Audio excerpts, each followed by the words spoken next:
পঞ্চম শ্রেণী 149 পৃষ্ঠা 13 অধ্যায়ের 149 পৃষ্ঠা 2 নম্বর অঙ্কটা সবাই একটু দেখো। প্রোগ্রামের আয়তন 50 বর্গ কিলোমিটার, লোকসংখ্যা 550 জন এবং প্রোগ্রামের আয়তন 20 বর্গ কিলোমিটার, লোকসংখ্যা 320 জন। কোন গ্রামের জনসংখ্যার ঘনত্ব বেশি? আমরা এখানে দেখি যে দুইটা গ্রাম আছে। একটা গ্রাম কি প্রোগ্রাম, প্রোগ্রামের জনসংখ্যা কতজন? আমাদের দেওয়া আছে প্রোগ্রামের জনসংখ্যা কতজন? 550 জন এবং প্রোগ্রামের জনসংখ্যা হচ্ছে 320 জন এবং প্রোগ্রামের আয়তন হচ্ছে 50 বর্গ কিলোমিটার। প্রোগ্রামের আয়তন কত? 20 বর্গ কিলোমিটার। আমাদের কি বের করতে হবে? জনসংখ্যার ঘনত্ব কোন গ্রামে সবচেয়ে বেশি। আমাদের কি জনসংখ্যার ঘনত্ব দেওয়া আছে? জনসংখ্যার ঘনত্ব আমাদের দেওয়া নাই। তাহলে আমাদের জনসংখ্যার ঘনত্ব কি করতে হবে? বের করতে হবে। জনসংখ্যার ঘনত্ব বের করতে হলে আমাদের একটা সূত্র আছে, আমরা জানি উপরে একটা সূত্র দেওয়া আছে, জনসংখ্যার ঘনত্ব সমান জনসংখ্যা ভাগ আয়তন।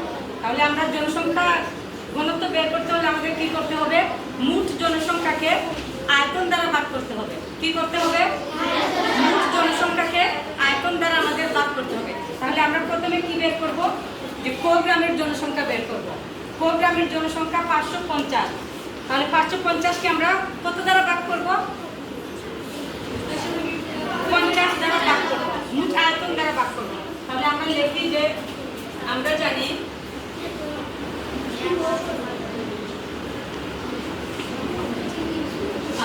জানি জনসংখ্যার ঘনত্ব সমান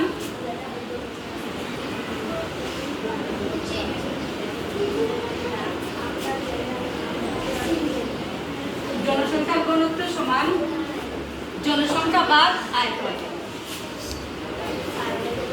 জনসংখ্যা ভাগ আয়তন,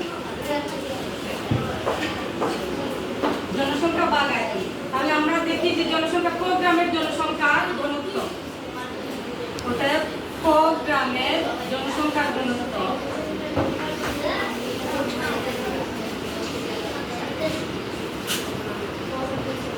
প্রোগ্রামের জনসংখ্যার ঘনত্ব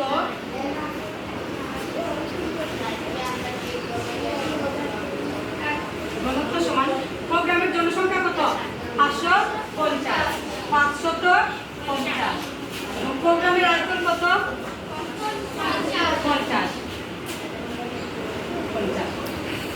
তাহলে এখন আমরা আলাদা করে 50 দ্বারা 550কে আমরা ভাগ করব। 50 দ্বারা যদি আমরা 550কে ভাগ করি তাহলে আমাদের কত হবে? 50। এখানে 55 এর মধ্যে কতবার যাবে? কতবার ভাগ করা যাবে? একবার। 50 থেকে 50 আবার 5 থেকে 0 বাদ দিলে 5 দিলাম 0। 50 দ্বারা 50কে একবার ভাগ করা যাবে। তাহলে এখানে কত হবে? 50 থেকে 50 থেকে 50 বাদ দিলে 0।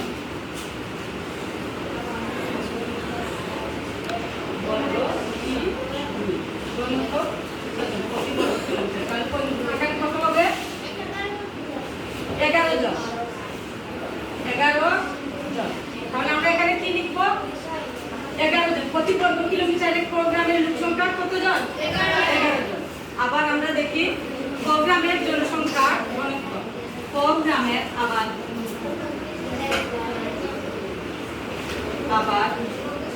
প্রোগ্রামের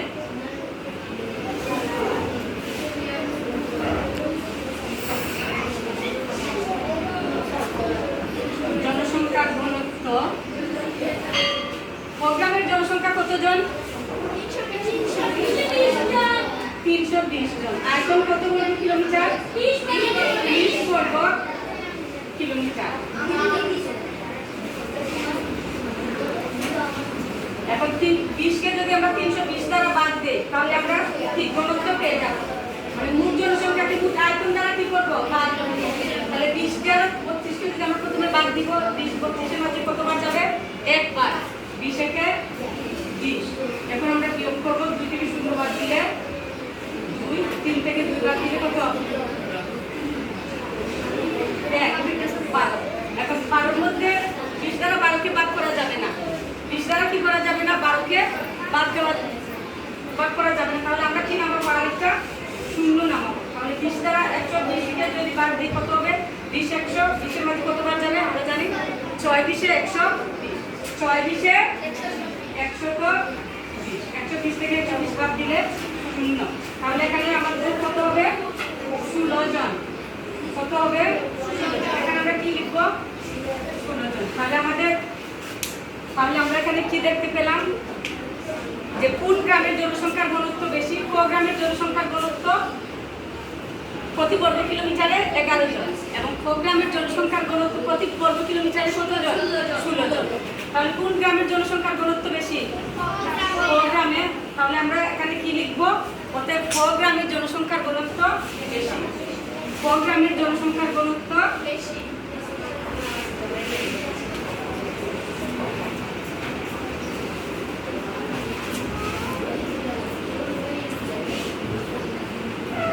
গ্রামের জনসংখ্যা ঘনত্ব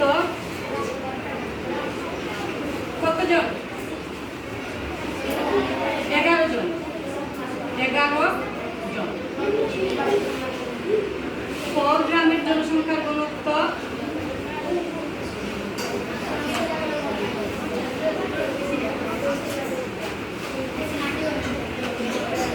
ঘনত্ব 16 জন।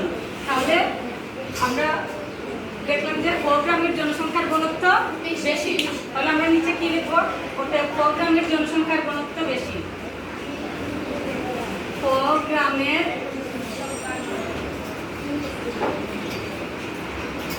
জনসংখ্যার ঘনত্ব বেশি। ঠিক আছে। তাহলে এভাবে আমরা বাকি যে অঙ্কগুলো আছে আমরা এভাবে বের করতে পারবো। আমরা জনসংখ্যার ঘনত্ব বের করতে হলে আমাদের কি করতে হবে জনসংখ্যার মোট জনসংখ্যাকে ওই এলাকার মোট আয়তন দ্বারা যদি আমরা বাদ করি তাহলে আমরা সহজে কি জনসংখ্যার ঘনত্ব পেয়ে যাব।